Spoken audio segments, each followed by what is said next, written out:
الحمد لله جل وعلا، وصلى الله وسلم على رسوله المصطفى ونبيه المجتبى وأمينه على وحي السماء شافع الشفعاء يوم الجزاء قائد الخير كله في الدنيا والعقبى،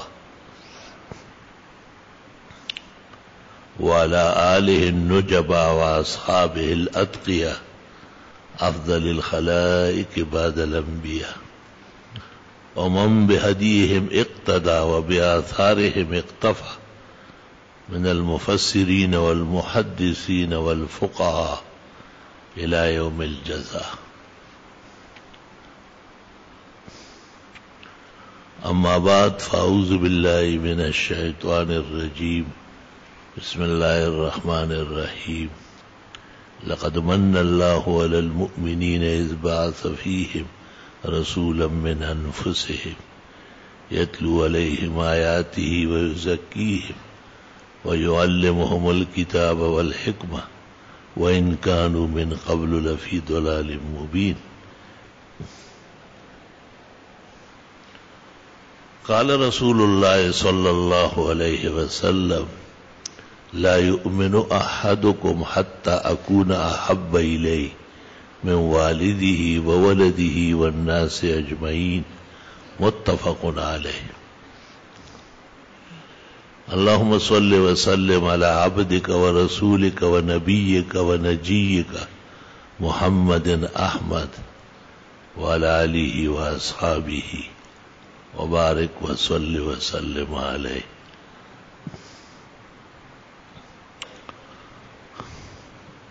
قابل قدر بزرگوں، محترم بھائیوں اور معزز سامعین، 12 ربیع الاول متفق علیہ 12 وفات ہے، اور جو قول ابن اسحاق کا ولادت کا مشہور ہے، ائمہ ثقات نے اس کا انکار کیا ہے کہ ولادت بسعادت 8 یا 9 ربیع الاول کو ہے.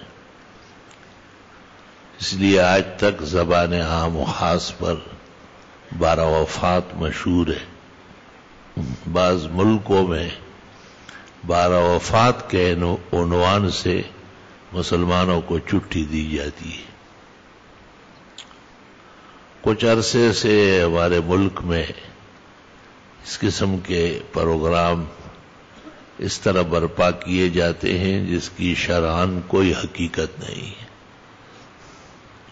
جو اسلام کے اصول اور فروع کے منافی ہے. وہ مبحث اپنی جگہ ائمہ نقاد نے کیا ہے، اور انہوں نے تمام بدعات پر فردن فردن رد کیا ہے، اور ان تمام حرکات و سکنات جو ایک خاص فرقے نے اپنی کم مائیگی علم و ایمان کا ثبوت دیتے ہوئے مشتہر کرنے کی کوشش کی ہے. گزشتہ اسلاف میں ابو بکر طرطوشی نے الاحداث فی الاحداث رد بدعات میں ایک کتاب لکھی ہے، اور اس میں اس قسم کی چیزوں کو نشانہ بنایا ہے. ان کے بعد شاطبی غرناطی نے اعتصام میں مختلف بدعات میں سے ان پروگراموں کو بھی گنا ہے، اور ہندوستان کے اکابر علماء میں شاہ اسماعیل شہید نے ایضاح الحق السری فی احکام المیت والدری میں، اور ان سے بہت پہلے المدخل میں ابن الحاج مالکی نے افسوس کیا ہے کہ اس قسم کی حرکات و سکنات کی جاتی ہے اور اسے زبردستی امت پر مسلط کیے جاتے ہیں. اللہ تعالی کے دین کے تحفظ کا ایک شان اور نشان ہے کہ حرمین شریفین زادہم اللہ حفظا و سلاما ورزقنا اللہ الحضور فیہما للحج والعمرۃ والزیارہ مع الذین نحبهم ویحبوننا بتوفیق رفیق فی ایام قریبۃ صالح الفرصہ انشاءاللہ تعالی. وہاں اللہ تعالیٰ نے اس قسم کی چیزوں کی بیخ بنیاد نکالی، بلکہ فسق و فجور کی مجالس گردانی جاتی ہے. کہیں پتہ چل جاتا ہے کہ اس قسم کی حرکتیں تو سخت قسم کی گرفت کی جاتی ہے. ظاہر ہے اسلام میں ایک حجت حرمین بھی ہے.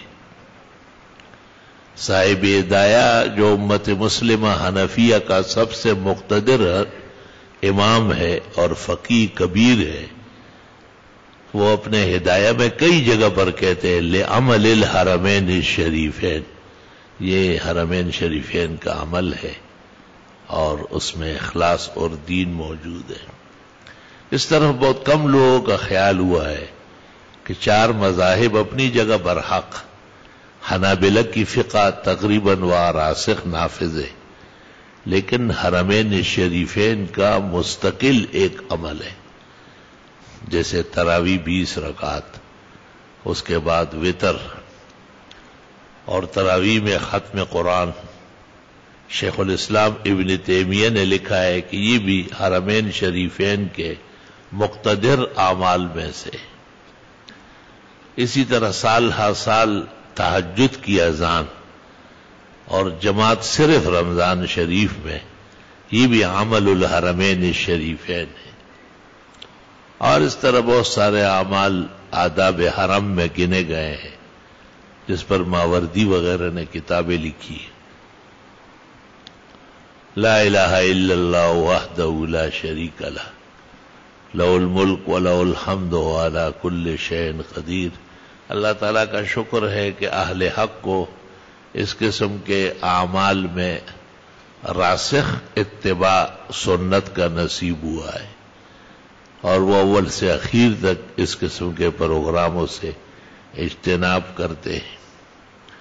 وقتاً فوقتاً ان میں بھی کچھ اہل حق پیدا ہوئے ہیں، اور انہوں نے اپنے اپنے لوگوں کو کہا ہے کہ اس کو اس قسم کا تہوار نہ بناؤ، نہ یہ کوئی عید ہے اور نہ یہ کوئی جشن ہے، لیکن ہمیشہ فساق کا اور اس قسم کے رائے عامہ پر مسلط لوگوں کا تسلط رہتا ہے.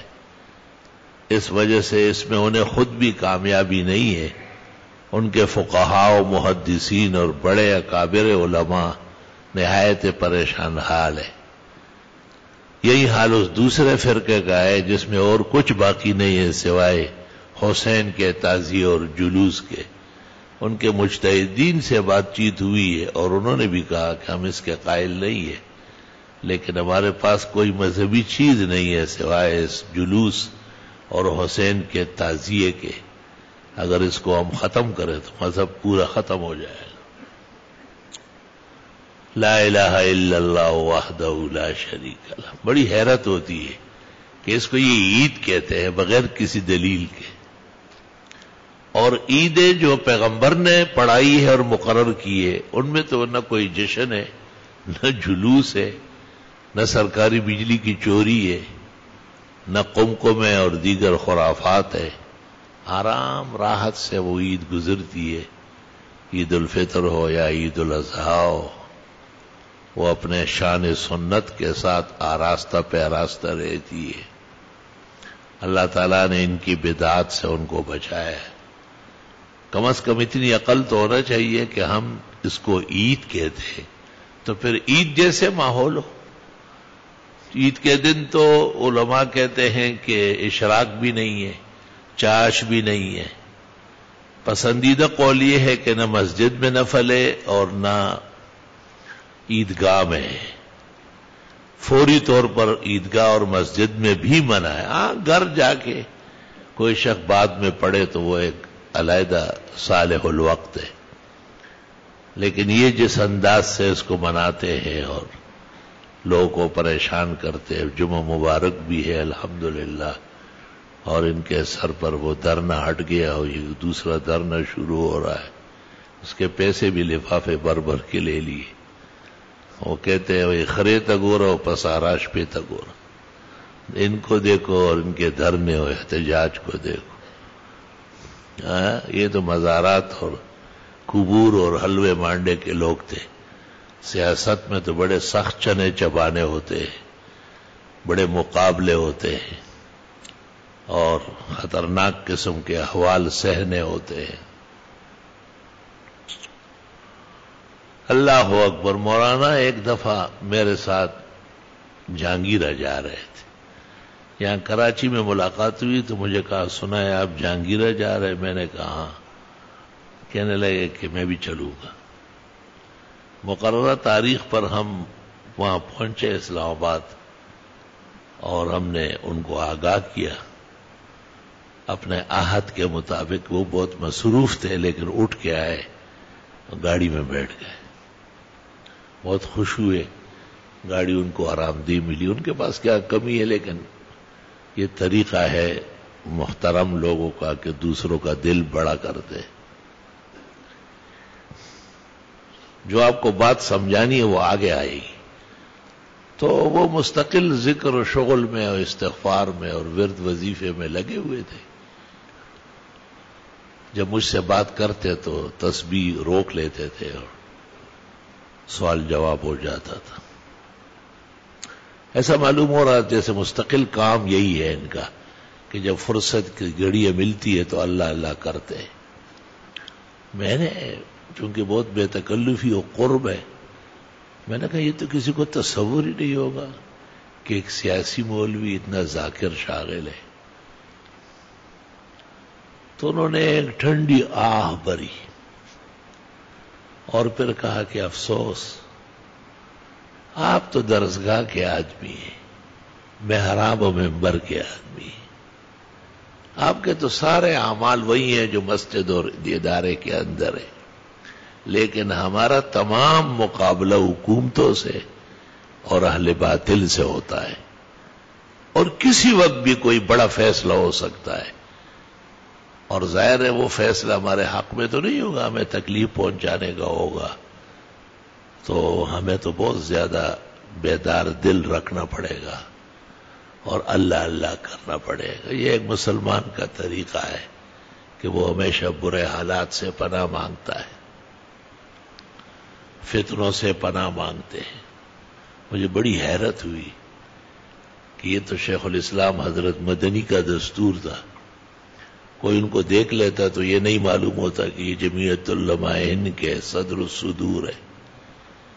یہ تو حضرت اقدس بطل حریت و شعر اسلام مولانا غلام غوث ہزاروی کا وتیرہ حیات تھا.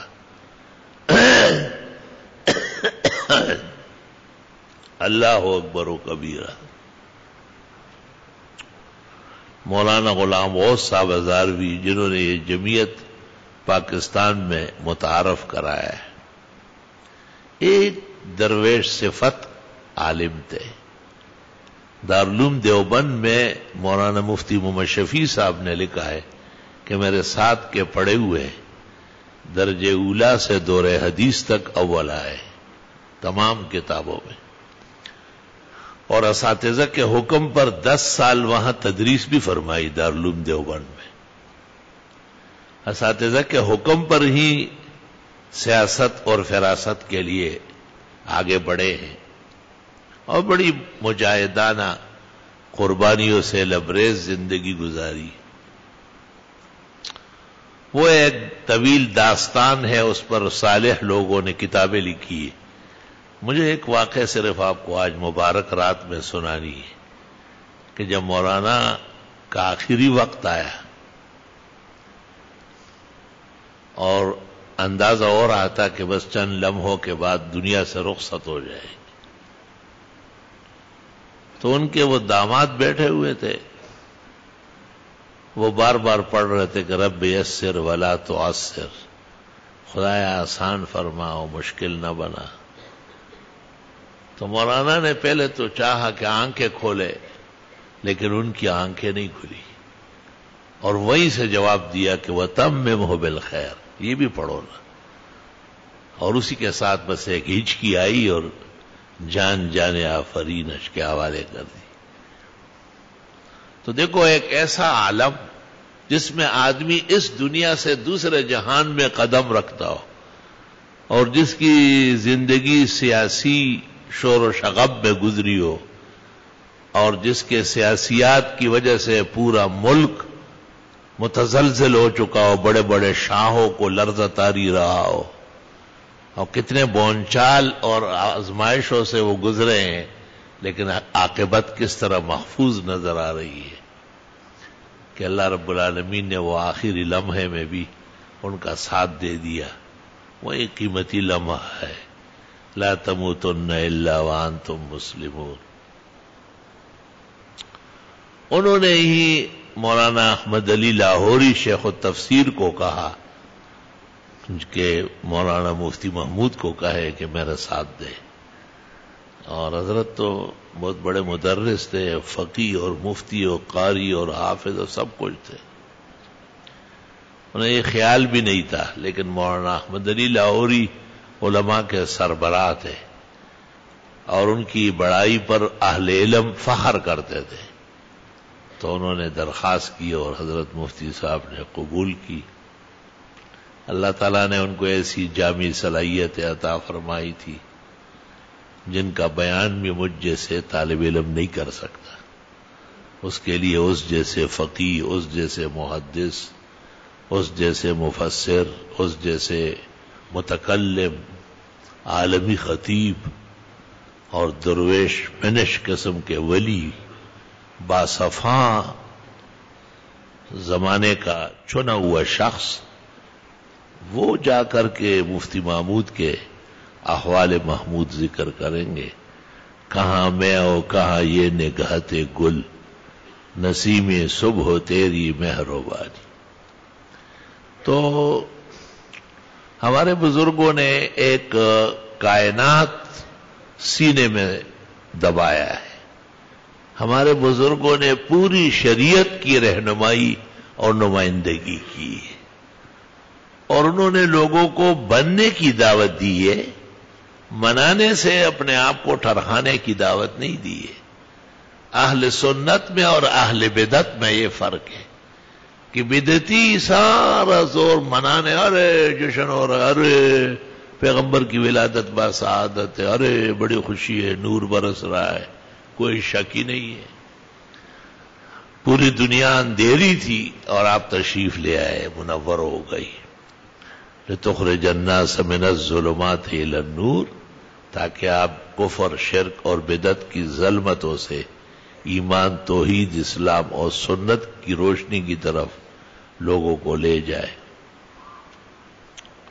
اکبر بادشاہ کو آخری عمر میں ڈر لگنے لگا تھا، اصل میں محل میں بیٹھا ہوا تھا، اچانک سارے فانوس بجھ گئے اور وہ ڈر گیا بہت زیادہ کہ نئے فانوس آ رہے تھے اور نئے دیے جل رہے تھے۔ اس نے کہا یہ اندھیرے میں قبر میں کیا کروں، اور دن رات اس کو قبر کی فکر ہو گئی۔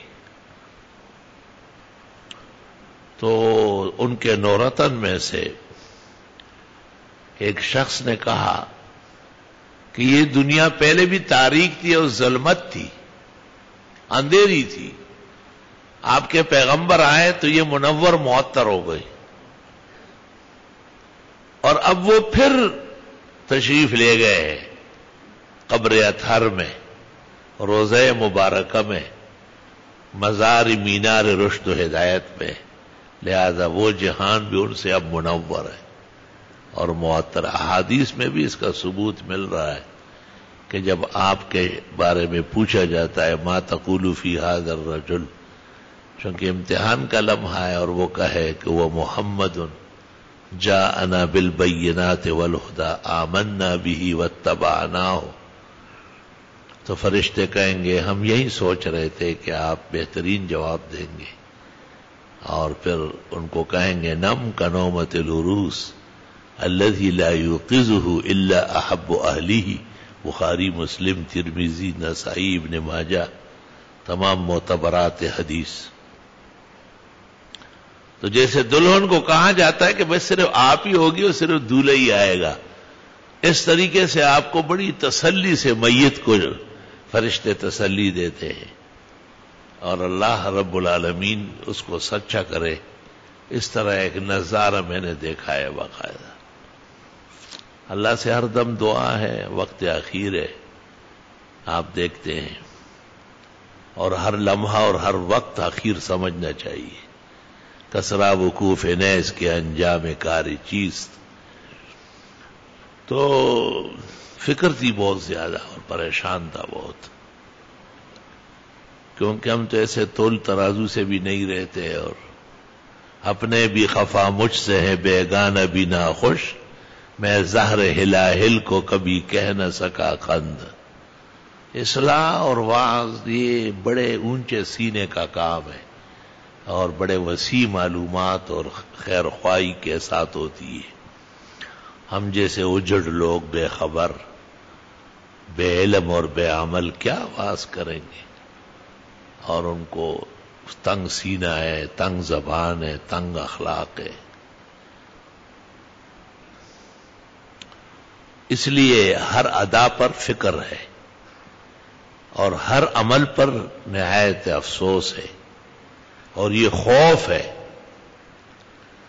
کہ پتہ نہیں کیا ہوگا، اور یہ خوف رہنا چاہیے۔ ایک شخص نے مجھ سے کہا کہ آپ اچھی طرح کتابیں دیکھیں اور ہمیں وہ اعمال بتائے کہ قبر میں ہمارے ساتھ اچھا سلوک ہو جائے۔ اگر وہاں ہماری پٹائی ہو گئی تو ہم بھی گھیر لیے جائیں گے، سارے مال و دولت یہاں رہ جائے گی، اور کچھ کر بھی نہیں سکیں گے، اور آپ کے لیے بھی اچھا نہیں ہے۔ لوگ کہیں گے یہ اچھے والے مولوی نہیں تھے، اس کے شاگرد پٹ رہے، اور اس کے دوستوں کو فائدہ نہیں ہوا۔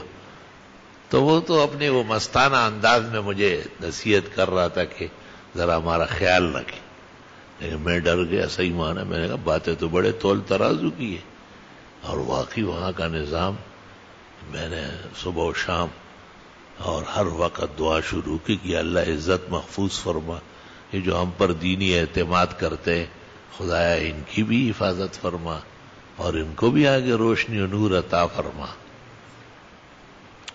اور انہی دنوں میں پھر یہ سانس جو تھی، یہ بے وفا سانس، یہ بھی اوپر نیچے بہت ہو رہی تھی، چھلانگ مار رہی، کود رہی، راتوں کو اٹھ رہا ہوں، نماز میں نہیں آ سکتا، یا خدایا۔ تو میں نے ایک خواب دیکھا،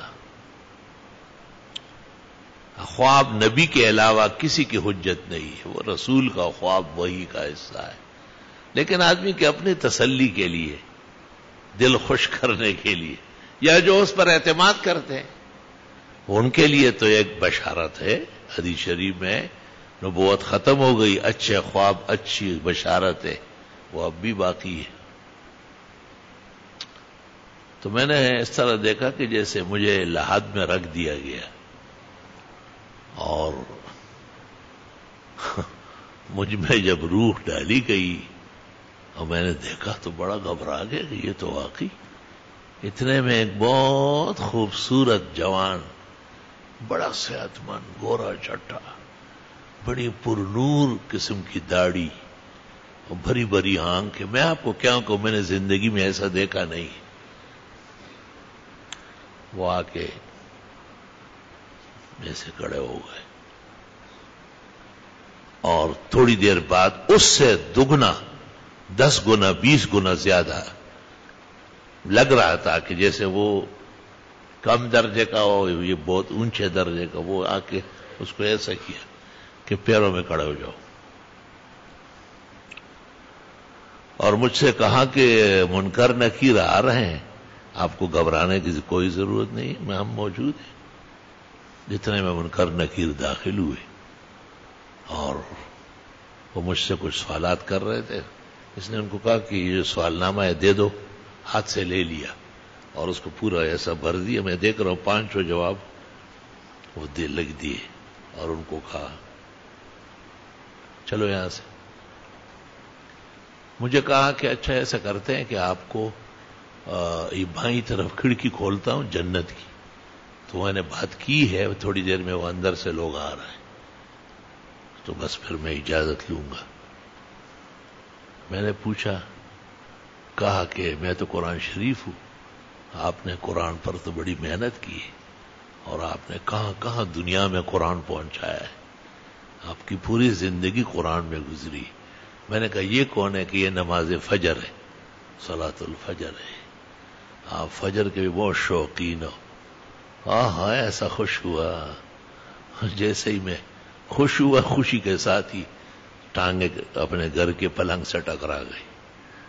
میں نے کہا چلو خدایا تیری مہربانی، تیرا کرم اور فضل بہت زیادہ ہے، اور اسی سے ہی بیڑا پار ہوگا انشاءاللہ تعالی. حدیث شریف میں ہے قرآن کریم جیسے شافی و مشفع نہیں ہے، کیونکہ وہ اللہ کا کلام ہے. اللہ تعالیٰ سے باقاعدہ حجت کرے گا، جھگڑے گا کہ نہیں ان کو نہیں کچھ کہے، ان کو معاف کرے، سیدھے جنت بھیجے. اللہ تعالی حافظوں کو، قرآن پڑھنے والوں کو، پڑھانے والوں کو، ان کی مدد و نصرت کرنے والوں کو خوش و خرم رکھے. گھبرائے نہیں، دنیا بہت چند روزہ ہے. حافظ صاحب کیا سوچ رہے کہ مجھے پیسے تو مل جائیں گے جب یہاں آئے ہو. جب آپ گندم بوتے ہیں تو بھوسا اور گھاس تو ویسے ہی آ جاتی ہے، تو روٹی اور وہ جو ضرورتیں ہیں وہ اللہ دے گا انشاءاللہ. لیکن گھبرائے نہیں بالکل، یہ خوفزدہ نہ ہو آپ. حافظ صاحب خوفزدہ کیسے ہوتے ہیں؟ اپنا منصب چھوڑ دیتا ہے. حافظ صاحب خوفزدہ کیسے ہوتا ہے؟ قرآن یاد کیا ہوا ہے، بہترین حافظ ہے. اب اسکول کالج میں ایسا چلا گیا کہ وہ کہے ٹائی باندھ دو، پینٹ پتلون پہنو. وہ تیرے سینے میں کتنا بڑا قرآن ہے یار. آپ کو اس کا خیال کرنا چاہیے. آپ کو ایسے اسکول و کالج میں جانا نہیں چاہیے جہاں آپ کے اعزاز کے خلاف کام ہو رہا ہو. تو آپ نے یہیں اس کو جواب دینا شروع کر دیا. یہ بات بہت نامناسب ہے. اللہ اللہ. ایک حافظ قاری صاحب کیماڑی سے یہاں آتے تھے، پہلے بھی سلام کرتے تھے. نوجوان مدرس تھا. ایک دن آیا اور بہت زیادہ رویا، وہ ہچکیاں لے لے کے رویا. اس کے رونے کو دیکھ کے میرے اوپر بھی رونا طاری ہو گیا. اور پھر اخیر میں نے پوچھا تو کہا کہ ہم بڑی محنت سے بچے کو حفظ کراتے ہیں، وہ بہترین یاد کر لیتا ہے، بہترین قاری بن جاتا ہے، زبردست ہوتا ہے ہمارے پاس. پھر اس کو ماں باپ اس کے بعد کسی اسکول کے کالج میں ڈال لیتے، اور بس وہ نہ داڑھی رکھتا ہے نہ نماز پڑھتا ہے.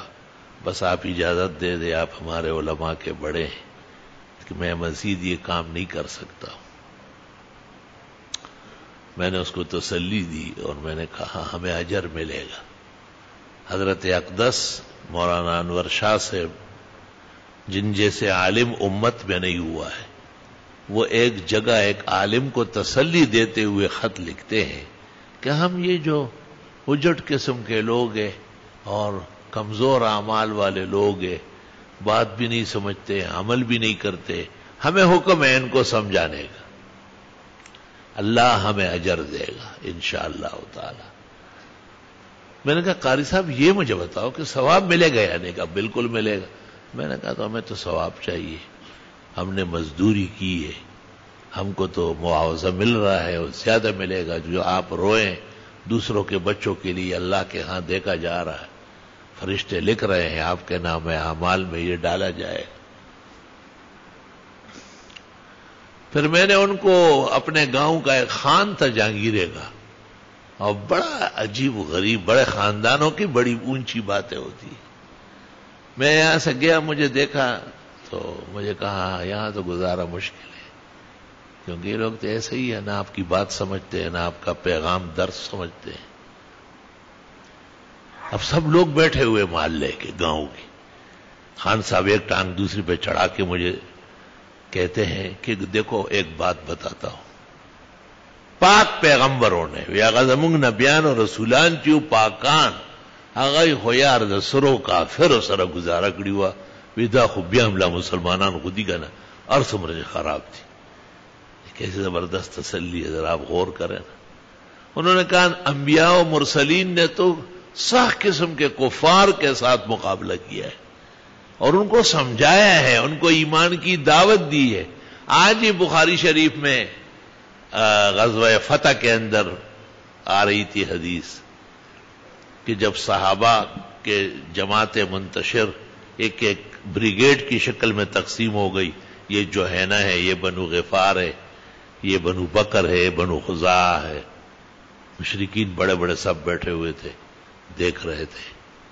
تو حضرت سعد نے ابو سفیان کی طرف اشارہ کیا اور کہا آج ہم تمہارے کھوپڑیاں توڑ کے رکھ دیں گے، تم نے بڑی زیادتی اور ظلم ہمارے ساتھ کیے. اتنے میں وہ آخری بریگیڈ آیا، 40 کمانڈوز پر مشتمل. اس میں جناب محمد مصطفیٰ احمد مجتبی الرسول الہاشمی والنبی الحتمی سید الشفعاء یوم الدین تشریف فرما تھے. تو انہوں نے کہا کہ انہوں نے تو ایسا کہا ہے کہ آج ہماری کوپڑیاں توڑی جائے گی. آپ نے کہا کذبا من قال، غلط کہا ہے جس نے بھی یہ بات کہی. دیکھا ذرا آگے دیکھو، پہلے آپ فرماتے تھے الیوم یوم الملحمہ، آج جنگ و جدال کا دن ہے، لیکن آپ نے کہا کہ اب کا دن جو ہے فتح کا، الیوم یوم المرحمہ، معاف کرنے کا دن ہے. اب تو ہم کسی کو نہیں ماریں گے، خبردار. ایسے اعلانات کیے جس نے تلوار خود زمین پہ رکھ لی، جس نے اپنا گھر کا کھواڑ بند کیا، جو ابو سفیان کی پناہ میں آیا، جو ام ہانی کے پناہ میں آیا. یہ سارے معاف، سارے معاف معاف معاف معاف معاف. بحر رحمت میں آپ موجزن تھے صلی اللہ علیہ وسلم. تو مجھے اس لیے عبد المجید خان نے جہانگیرے میں تسلی دی اور مجھے کہا یار مولانا سے پکے گا ماں دلتا خود وقت نہ تھی رہی ہم دا کلی دا خلق ڈیر جاہلان دی. خو خیر آپ کا جو پیشرو ہے جن کا آپ نام لے رہے ہیں، انبیاء و مرسلین، صحابہ و تابعین، اتباع و مجتہدین، محدثین، مفسرین، وہ سارے کے سارے بڑے کافر لوگوں کے ساتھ، بے دینوں کے ساتھ، زنادقہ و ملاحدہ کے ساتھ برسر پیکار تھے اور ان کی خیر خواہی کرتے تھے. لا الہ الا اللہ وحدہ لا شریک لہ لہ الملک و لہ الحمد وہو علی کل شیء قدیر.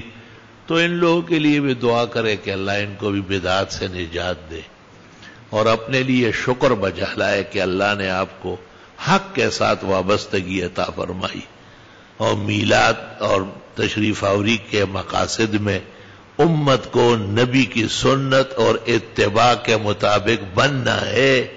امت نے کوئی جشن منانا نہیں ہے. اگر اسلام میں جشن ہوتا تو عید الفطر میں ہوتا، عید الاضحیٰ میں ہوتا، کچھ بھی نہیں. معلوم ہوا کہ یہ کسی غلط فہمی کا شکار ہے. اللہ پاک ان کو بھی ہدایت دے. جو ان میں مخلصین ہے اور نادانی و غفلت کی وجہ سے یہ خوشی سمجھ کر، دین سمجھ کر کرتے ہیں، اللہ ان کو بھی اجر دے. اور اللہ جل جلالہ امن والو عز شانو عظم برہانو اپنی شان احدیت و سمدیت اور الوہیت مطلقہ و کاملہ کے پیش نظر ہم سب کی دعائیں قبول فرمائے. الحمدللہ رب العالمین. اللہم صلی وسلم علی نبی النبیین ورسول المرسلین سید الاولین والآخرین وعلی آلہ واصحابہ اجمعین.